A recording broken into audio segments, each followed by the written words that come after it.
Lu Chen arrives at the bar where Jiang Tongren works.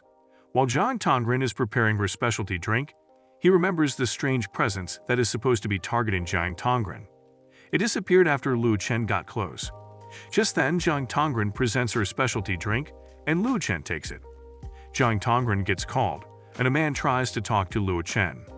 Lu Chen ignores him, and the man gets mad while claiming that Jiang Tongren will be his wife. Just then, Chu Yunhao appears as a customer and scolds and hurts Jiang Tongren. Lu Chen and tells the man to protect his woman, but he is scared of Chu Yunhao. Lu Chen calls him trash, and he grabs a glass. He throws the glass to Chu Yunhao. Chu Yunhao angrily asks who threw the glass at him. Lu Chen walks forward, and Jiang Tongren gets surprised. Chu Yunhao laughs and tells Lu Chen to kneel. Jiang Tongren tries to stop Lu Chen, but Lu Chen tells Chu Yunhao to kneel for him instead. Chu Yunhao orders his men to attack Lu Chen. He tells the rest of his men to handle Lu Chen's body later. However, Lu Chen is beating up his men easily, and he confronts Chu Yunhao. Chu Yunhao tries to attack Lu Chen. Lu Chen fights back and ends Chu Yunhao's bloodline. Chu Yunhao falls in pain, and Lu Chen steps on his head. Lu Chen continues to step on Chu Yunhao until Tang Rufeng arrives. They thought Lu Chen's life was over, but Tang Rufeng had some nightmarish flashbacks after seeing Lu Chen. Chu Yunhao asks Tang Rufeng to kill Lu Chen. Tang Rufeng trembles and tells Chu Yunhao that Lu Chen is the one who slapped his master, Aoshi, to death. Chu Yunhao doubts Tang Rufeng's words, and the latter suggests calling Aoshi.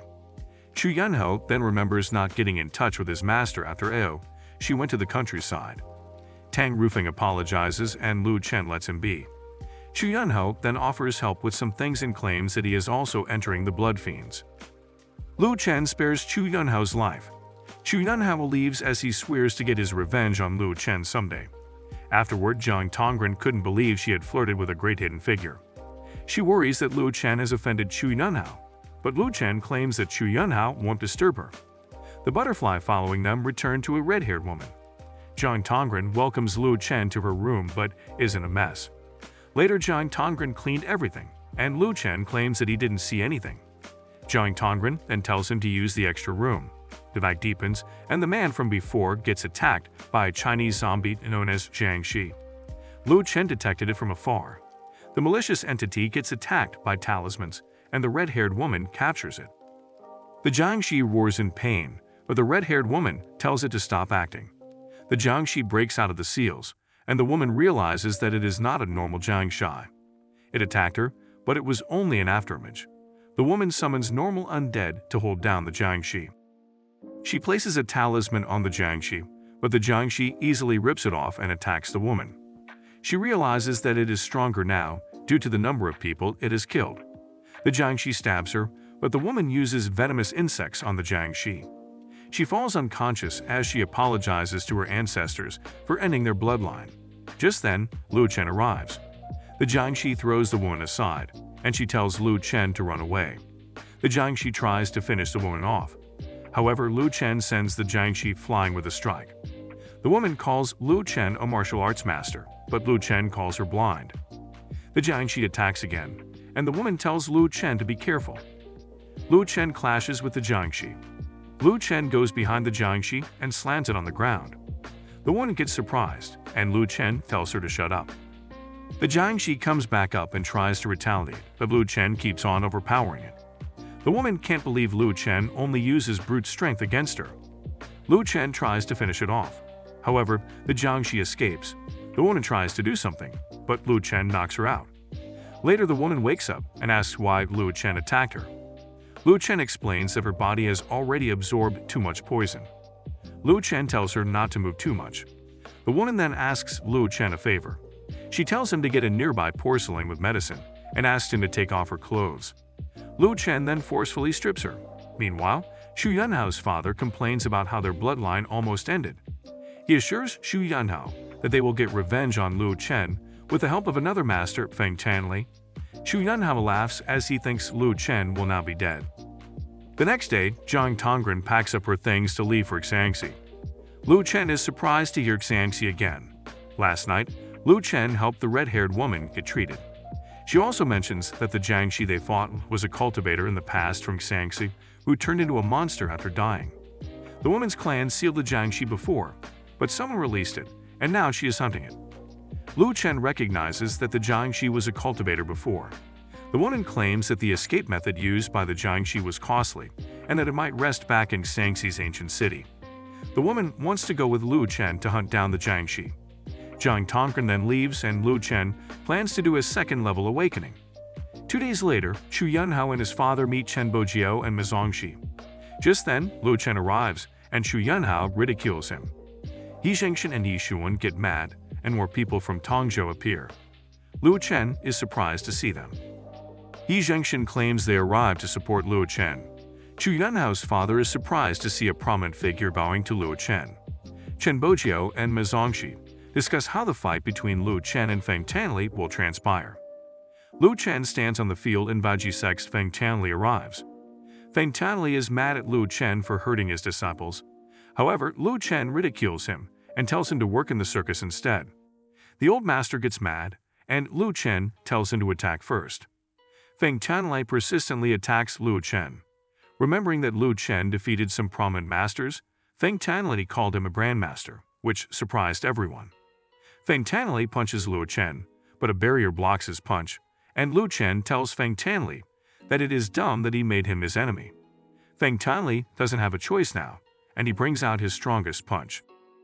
A huge explosion occurs, and everyone recognizes that as Feng Tanli's strongest move. Feng Tanli laughs as Lu Chen turns into a ghost. However, Lu Chen comes out and ridicules Feng Tanli's strongest move. Everyone gets surprised, and Feng Tanli shouts out that it is impossible for Lu Chen to survive. Lu Chen calls him average and attacks for the first time, obliterating Feng Tanli. People from Tongzhou cheer while the masters are worried. Chen Bojiu gets mad and attacks Lu Chen. However, Lu Chen easily sends him flying. Lu Chen then tells everyone to attack him. Chu Yunhao is surprised that Lu Chen killed 2 grandmasters so easily. Just then, a block of massive ice appears, and Chu Yunhao's father claims that the Taoist close to Feng Tanli is here. The Baiji sect is over their master's death, and now asks the Taoists for help. Chu Yunhao is sure that Lu Chen is dead now. Lu Chen calls out to his lowly servant to get down. The Baiji sect members got mad but were surprised to see Master Zhang rolling down the stairs and bowing down to Lu Chen. To make things clear, Lu Chen asks Master Zhang who he is, and Master Zhang shouts out loud that he is his servant. Hong Biao laughed out loud and called the others embarrassed. Lu Chen then tells Master Zhang to clean up things for him, leaving out Chu Yunhao. 3 days later, some young men are looking for someone in the streets. They encounter someone and ask if Lu Chen lives in the area. The next day, the men escorted Lu Chen to the Blood Fiend's training camp. Meanwhile, at the training camp, people worry that the new instructor will be late because of the fierce weather. However, the captain believes this is a test to see if Lu Chen deserves to be their instructor. Lu Chen and his escorts are at the docks and will not be able to use the speedboat. Lu Chen tells them not to worry, and he quickly summons a water whale and rides it. Back at the training camp, someone notices a man riding a whale while flying midair. The others laugh, but just then, Lu Chen appears. He stands on a rock and introduces himself as Lu Wuji, their new instructor. Lu Chen also heard before that a newly appointed instructor spars with the members first as a rule of etiquette. He then challenges everyone to attack him all at once. Everyone attacks Lu Chen. Lu Chen fends off one of them with one finger. Lu Chen sees that they have great teamwork, but they are still weak. Everyone gets knocked down without Lu Chen moving from his spot. Lu Chen then tells them that Blood Fiend will always follow his words. They comply, and Lu Chen tells them to go back and sleep. The next day, Chu Yunhao rides a ship to the training camp. Later, as one of the new recruits, he visits the instructor's office. He is surprised to see Lu Chen and wonders why he is there. Lu Chen orders the others to leave except for a random recruit, who is actually the weakest among the bunch. Chu Yunhao then curses at him. Lu Chen claims he was soft-hearted last time, so Chu Yunhao's accumulated hope to this point will be destroyed. Chu Yunhao tries to run away, but Lu Chen crushes all his limbs. Lu Chen tells him to enjoy the next 7 days of being crippled. He then orders the others to keep Chu Yunhao alive, while making sure that he is alive. The next day, Captain Su Hu is chilling in Tulkshui. The Second Armed Forces commander's daughter comes. She complains about how the blood fiends are lazing around. Suhu explains that their new instructor instructed them to do so as training. Su-ye gets mad and claims to find Luo Chen. She barges into Luo Chen's office. She complains that there is a martial arts tournament in 2 months. The others arrive and try to drive off Su-ye. Just then, something passes by Su-ye, who discovers a piece of paper lodged in the wall. She gets scared after realizing that Luo Chen is a grandmaster. She apologizes and Luo Chen warns her. Later, Luo Chen calls Wai Ziking. He then tells the others to train for 2 weeks. However, Wai Ziking will follow Luo Chen's training method. He guarantees that Wai Ziking can defeat them all. The others are in doubt, but Luo Chen is serious. Afterward, Wai Ziking is worried that he might disappoint Luo Chen. Luo Chen tells him not to overthink. He discovers that Wai Ziking has the war endurance constitution, an extremely rare physique in the immortal realm. Wai Ziking then fires himself up and tells Luo Chen that he is ready for the training. However, Luo Chen tells him to eat first.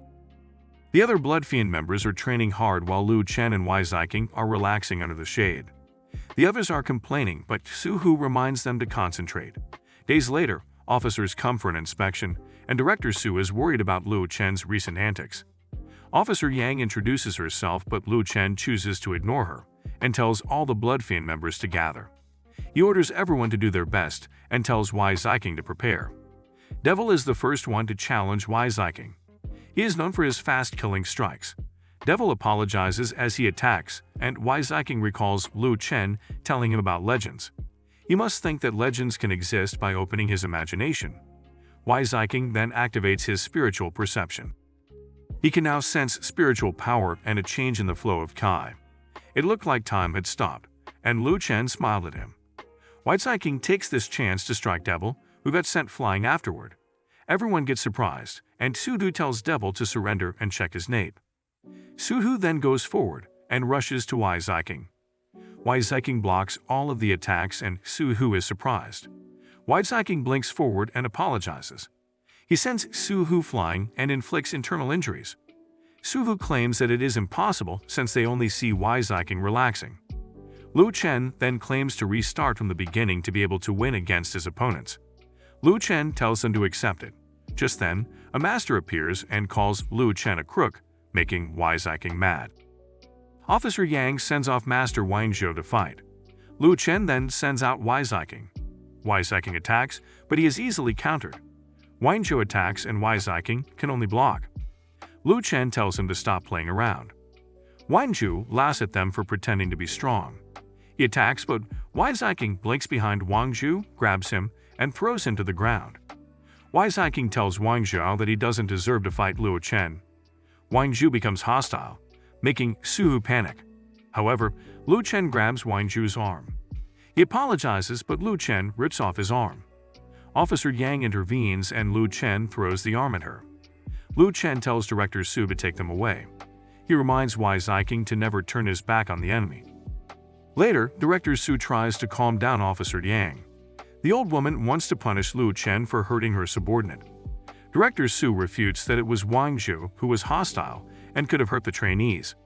Officer Yang then suggests making Luo Chen defeat the Corpse King, but she won't make Luo Chen accountable. Luo Chen arrives and agrees. Director Su worries, but Luo Chen tells him not to worry. Officer Yang sarcastically commends Luo Chen's courage. Meanwhile, in Xianji Shimizu City, Jiang Tongren argues with the red-haired woman about moving their altar for construction. Jiang Tongren's aunt arrives and tells the red-haired woman that they will leave now. The aunt tells Jiang Tongren to be patient in negotiations, and she must know what the other party needs. While the aunt teaches her more, she notices Luo Chen. Jiang Tongren introduces Luo Chen to her aunt, Yuran. Luo Chen notices her beads and tells her to throw them away as soon as possible. Yuran finds Luo Chen strange. He tells them that he is meeting Zigyu, the red-haired woman, to get something to resist corpse poison. Jiang Tongren then asks Luo Chen if he can help them. Yuran is planning to build an orphanage, and Zigdi's family is in there and unwilling to sell the area to them. Luo Chen then agrees to help. However, he first asks Yuran if she knows Lu Yangxi, Luo Chen's father. Is Yuran the person Luo Chen is looking for?